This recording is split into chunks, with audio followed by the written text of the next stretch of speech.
তোমাদের মোটামুটি ভিডিও দেখা শেষ। হ্যাঁ, সো কনগ্রাচুলেশনস যে তোমাদের ফার্স্ট উইকের ভিডিওগুলো দেখা শেষ। এখন যেটা বলবো সেটা হচ্ছে যা দেখছো, যা অলরেডি প্র্যাকটিস করছো, সেগুলো আরেকবার একটু ডিফারেন্ট অ্যাঙ্গেল থেকে দেখো, আর একটু জানার চেষ্টা করো। কারণ আসলে তুমি আর যত ভালো টার্মসগুলো বুঝতে পারবা, তত ভালো তুমি প্রোগ্রামার হতে পারবা। সো তুমি হচ্ছে এই উইকে কি কি দেখছো, সো সেগুলো তুমি হচ্ছে রিভাইজ দেবে। তোমাকে কিছু টাস্ক বা আমরা কি কি শিখছি, আমরা একটা জিনিস শিখেছি, সেটা হচ্ছে কিভাবে প্রিন্ট করতে হয়। সো তোমাকে যদি কিছু প্রিন্ট করতে বলি, প্রিন্ট বিভিন্নভাবে হতে হবে। তোমাকে একটা আমি টেক্সট শো করতে বলতে পারি যে তুমি হচ্ছে শো করো I M a good boy.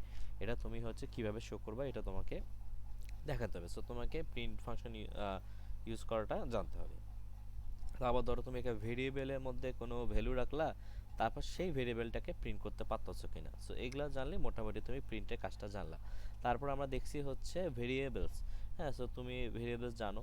So তুমি মনে করার চেষ্টা করো যে তোমরা, তো আমি যদি বলি যে তোমার বয়স হচ্ছে 18, সো এটা কি টাইপ ভেরিয়েবল তুমি বলতে পারতেছো কিনা। তারপরও হচ্ছে তোমার মার্কস হচ্ছে 89.75, এটা কি টাইপের ভেরিয়েবল। তারপর হচ্ছে তোমার নাম, হ্যাঁ এটা কি টাইপের ভেরিয়েবল। সো এটি তুমি বুঝতে পারতেছো কিনা। সো এখান থেকে কিন্তু ডেটা টাইপের সেই টার্মসগুলো চলে আসতেছে, তো কি টাইপ, তাহলে তুমি কিন্তু ডেটা টাইপটা তুমি বুঝে গেলা। তারপর আমরা জানছি হচ্ছে ইউজার থেকে কীভাবে ইনপুট নিতে পারি। সো ইউজার থেকে তুমি ইনপুট কীভাবে নিচ্ছ, এটাও কিন্তু জানাটা দরকার। যে তুমি হচ্ছে, কারণ বেশিরভাগ সময় আসলে আমরা ইউজার থেকে ইনপুটটা নিচ্ছি অনেক সময়, যে আমাদের এই কাজটা দরকার, সে হচ্ছে আমাকে ইনপুট দেবে, সেই ওয়াইজ হচ্ছে আমরা আউটপুটটা দেখাবো। সো তুমি কীভাবে ইউজার ইনপুট নিচ্ছ, কোন ফাংশন দিয়ে নিচ্ছ, এটা কিন্তু তোমার জানতে হবে।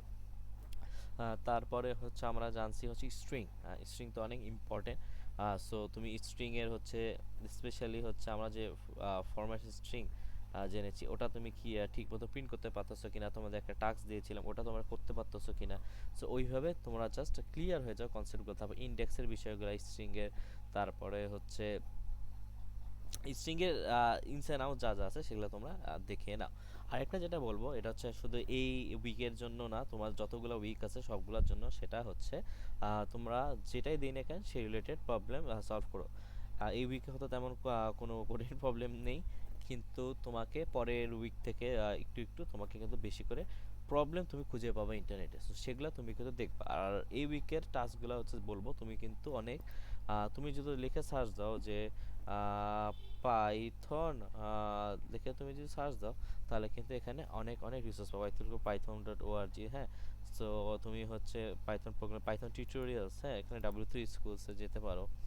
এরকমভাবে একটু যাও, একটু পড়ার চেষ্টা করো। হ্যাঁ, যে এখানে তোমার হচ্ছে যেগুলো আছে টিউটোরিয়ালস পয়েন্ট আছে, আমি হচ্ছে যেটা ওপেন করেছি W3 স্কুল, সেটাই হচ্ছে আমরা একটু দেখি।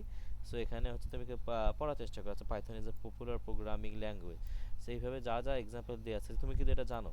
হ্যাঁ, যে কীভাবে প্রিন্ট করতে হয় সেটাই তারা দেখাইছে অলরেডি, সেটা তুমি জানো। পাইথন ভেরিয়েবলস এখানে যা বলা আছে, তুমি একটু পড়ার চেষ্টা করো। তুমি জানো যে এক্স হচ্ছে 5, ওয়াই করলে জানো, তুমি এখন কিন্তু অলরেডি জানো যে প্রিন্ট এক্স করলে কী হবে, প্রিন্ট ওয়াই করলে কী হবে, তাই না? সো দেখো, এগুলো কিন্তু তুমি আরেকবার দেখলে তোমার কিন্তু সবগুলা একটু ক্লিয়ার হয়ে যাবে। সো গেটিং দি টাইপ, কেমন টাইপ বের করতে হয় এটাও তুমি জানো। সো এইভাবে একটু পড়ার চেষ্টা করো। ডেটা টাইপস আমরা কিন্তু এটাও পড়ছি। সো ডেটা টাইপস কীভাবে দেখেন, অনেকগুলো কিন্তু এখানে বলা আছে। হ্যাঁ, সেখানে তুমি একবার রিডিং পড়লে তুমি যা অলরেডি পড়ছো সেটার উপর তোমার আর একটু ক্লিয়ার কনসেপ্ট এসে যাবে। সো আমরা হচ্ছে যে লিস্ট টাপেল এগুলো এখনও শিখিনি, আমরা শিখবো। জাস্ট তুমি এই যে এগুলো জানো যে এক্স, হ্যালো ওয়ার্ল্ড, এটা কীরকম স্ট্রিং, হ্যাঁ স্ট্রিং টাইপ, তারপর এটা কীরকম, এটা ইন্টিজার, তারপর এটা হচ্ছে ফ্লোট, এই সম্পর্কে তোমার কিন্তু ধারণা একটু ক্লিয়ার হয়ে গেছে। তারপর হচ্ছে পাইথন স্ট্রিংস, তাই না? এই স্ট্রিংস তুমি দেখো যে যে প্রিন্ট হ্যালো হ্যালো, এটা তুমি পাবা।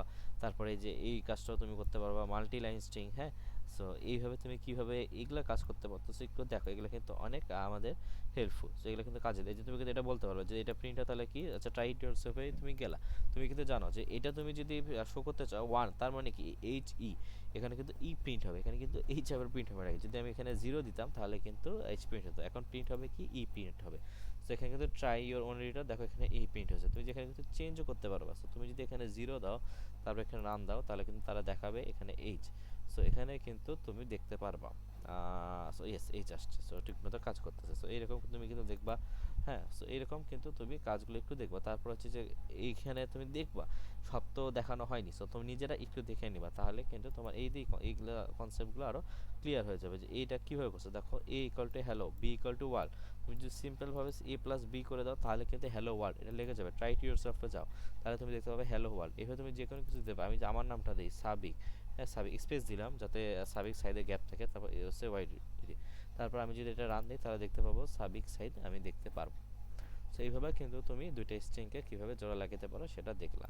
সো এইভাবে তুমি দেখলা যে পাইথন বুলিয়ান্স, তুমি কিন্তু এটাও একটু একটু জানো যে পাইথন বুলিয়ান্স কি। পাইথন বুলিয়ান্স হচ্ছে যে এই যে 10 কি 9 এর চেয়ে বড় কিনা, এটা অপারেটর, এটা আমরা জানবো, কিন্তু এটা কি 10 কি 9 এর চেয়ে বড় কিনা জাস্ট নর্মালি চিন্তা করো, হ্যাঁ বড় তো তাই না, ট্রু।